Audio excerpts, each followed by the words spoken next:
अगर आप भी हर साल की तरह इस बार भी बिना सोचे समझे वही पुराना आईटीआर फॉर्म भरकर सबमिट करने की सोच रहे हैं तो रुकिए। इनकम टैक्स डिपार्टमेंट ने असेसमेंट ईयर 2026-27 के लिए नए आईटीआर फॉर्म्स में कई ऐसे बड़े बदलाव कर दिए हैं जिन्हें नजरअंदाज करने पर आपको डिफेक्टिव रिटर्न का नोटिस मिल सकता है या फिर आपका टैक्स रिफंड अटक सकता है। इस बार सैलरीड क्लास से लेकर शेयर बाजार के ट्रेडर्स, मकान मालिकों और डोनेशन देने वालों तक के लिए नियम काफी सख्त और पारदर्शी कर दिए गए हैं। आज के इस वीडियो में हम बात करेंगे उन 10 सबसे बड़े बदलावों के बारे में जिन्हें आईटीआर फाइल करने से पहले जानना आपके लिए बेहद जरूरी है। तो वीडियो को बिना स्किप किए पूरा लास्ट तक देखिए। नमस्कार, आप देख रहे हैं डायनामाइट न्यूज और मैं हूं आपके साथ पल्लवी राजपूत।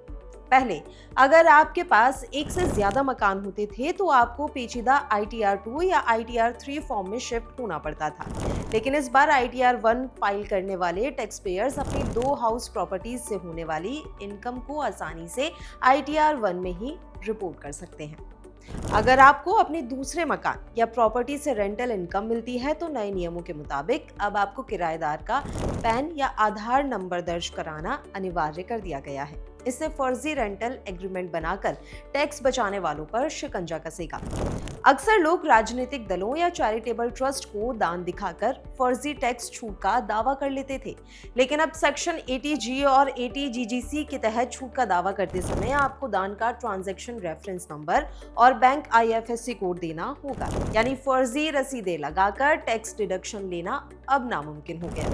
शेयर बाजार में फ्यूचर्स एंड ऑप्शंस ट्रेडिंग करने वाले निवेशकों के लिए ITR 3 में स्पेशल डेडिकेटेड डिस्क्लोजर कॉलम जोड़ा गया है। अब F&O का टर्नओवर, प्रॉफिट, लॉस और बिजनेस कोड अलग से दिखाना होगा ताकि शेयर मार्केट की ट्रेडिंग एक्टिविटी को सही से ट्रैक किया जा सके।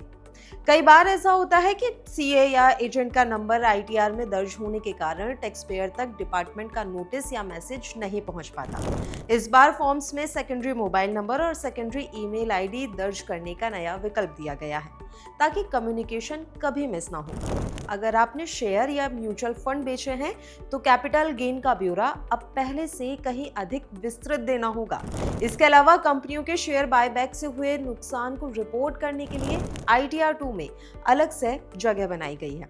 अगर आपके पास कोई विदेशी बैंक खाता है, विदेश में प्रॉपर्टी है या आपको कंपनी से RSUS ESOPS मिले हैं तो शेड्यूल फॉरेन एसेट में इसका बहुत बारीकी से ब्यौरा देना होगा।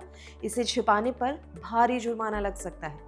बिजनेस करने वालों और प्रोफेशनल्स के लिए MSME विक्रेताओं को किए जाने वाले पेमेंट्स और समय सीमा का हिसाब अब ITR फॉर्म में अलग से देना अनिवार्य कर दिया गया है। अगर आपने नियत समय में भुगतान नहीं किया तो वो खर्चा टैक्स छूट में शामिल नहीं होगा।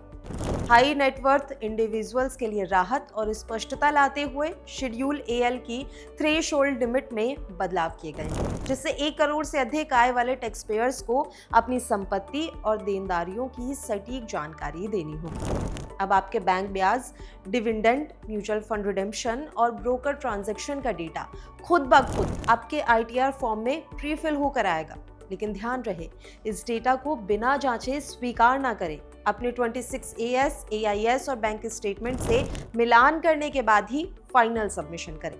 तो दोस्तों, ये थे AY 2026-27 के लिए ITR फॉर्म्स में हुए 10 बड़े बदलाव। अब अंत में 3 सबसे जरूरी बातें हमेशा याद रखें। पहला, सही ITR फॉर्म चुनें, चाहे ITR 1 हो, 2 हो या 3। अपने इनकम के सोर्स के हिसाब से सही फॉर्म का चयन करें। गलत फॉर्म भरने पर रिटर्न डिफेक्टिव घोषित हो सकता है। दूसरा, AIS और फॉर्म 26AS जरूर मिलाएं। अपने फॉर्म में 16 और AIS के आंकड़ों में कोई मिसमैच ना रहने दें। तीसरा, लास्ट डेट का इंतजार ना करें। आखिरी समय की हड़बड़ी और सर्वर डाउन की समस्या से बचने के लिए समय रहते अपना रिटर्न फाइल करें। उम्मीद है कि ये जानकारी आपके बहुत काम आएगी और आपको अपना टैक्स रिटर्न आसानी से फाइल करने में मदद करेगी। अगर आपके मन में ITR फाइलिंग से जुड़ा कोई भी सवाल या डाउट है तो नीचे कमेंट बॉक्स में लिखकर हमसे जरूर पूछें। वीडियो पसंद आया हो तो इसे लाइक करें और अपने दोस्तों और सहकर्मियों के साथ शेयर करना ना भूलें।